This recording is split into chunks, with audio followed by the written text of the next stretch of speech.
AutoCAD software দিয়ে কিভাবে খুব সহজেই 3D ডোর তৈরি করতে পারবেন সেটা আজকে দেখাবো।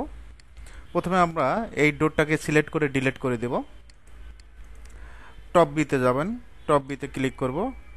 টপ বিতে ক্লিক করার পর এখানে একটা শেপ ড্র করব পলিলাইন দিয়ে, অবশ্যই পলিলাইন দিয়ে ড্র করবেন।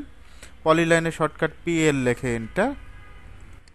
এদিকে জাস্ট আপার পয়েন্ট 5 ইঞ্চি, এদিকে 2, আমাদের পার্টিশনাল কত ইঞ্চি 5 ইঞ্চি, এদিকে 2, এদিকে 2, 1, 3, জাস্ট পয়েন্টে ক্লিক করবেন। আশা করি কাজটা করতে পারবেন।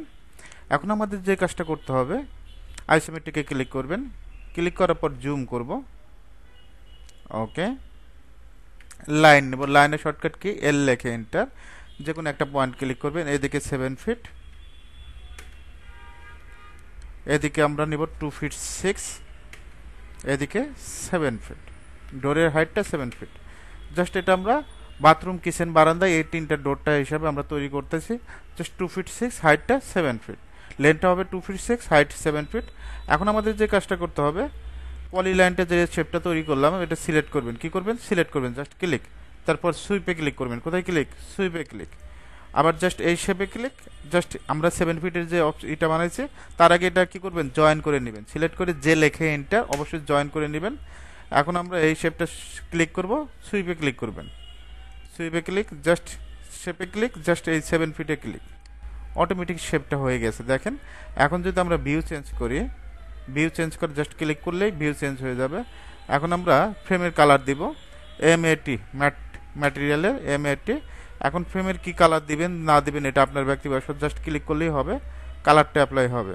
জাস্ট ক্লিক করে এটার উপর ক্লিক করবেন, অটোমেটিকভাবে অ্যাপ্লাই হবে। প্রত্যেকটা পয়েন্ট টু পয়েন্ট ভেঙে ভেঙে দেখবেন কোন কালারটা দিলে ডোরে ভালো লাগে। আপনাদের কাছে যেটা ভালো লাগবে সেই কালারটাই দিয়ে দিবেন। ওকে, আমি এটাই রাখবো। এখন আমাদের যে কাজটা করতে হবে, রেক্ট্যাঙ্গেল নেবেন REC, জাস্ট এই পয়েন্ট থেকে এই পয়েন্ট একটা শেপ নিব। জাস্ট শেপে ক্লিক করবেন, একটু জুম করে কাজ করবেন। ওকে, ভুল পয়েন্টে যাওয়া যাবে না, একটু জুম করে দেখবেন। এক্সট্রুড করতে হবে EXT, জাস্ট ক্লিক, এন্টার দেবেন। জাস্ট এটার আপার পয়েন্টে ক্লিক করবেন, জাস্ট আপার পয়েন্ট। এখন এখানে আমরা একটু উডেন কালার দিব, জাস্ট ক্লিক করবেন, এবার ছেড়ে দিবেন। যার কাছে যেটা ভালো লাগে সে অনুযায়ী কাজ করবেন। ওকে, আমরা যদি এই ডোরের কালারটা দিই, এই কালারটা ভালোই লাগতেছে। এভাবে চাইলে খুব সহজেই আপনি 2Dতে শেপ দাঁড় করাবেন, 3Dতে ডোরটা তৈরি করতে পারবেন। ডোর তৈরি করা আসলে কঠিন কিছু না, আরও অনেকভাবে ডোর তৈরি করা যায়। আমরা ধাপে ধাপে সবগুলোই শিখবো।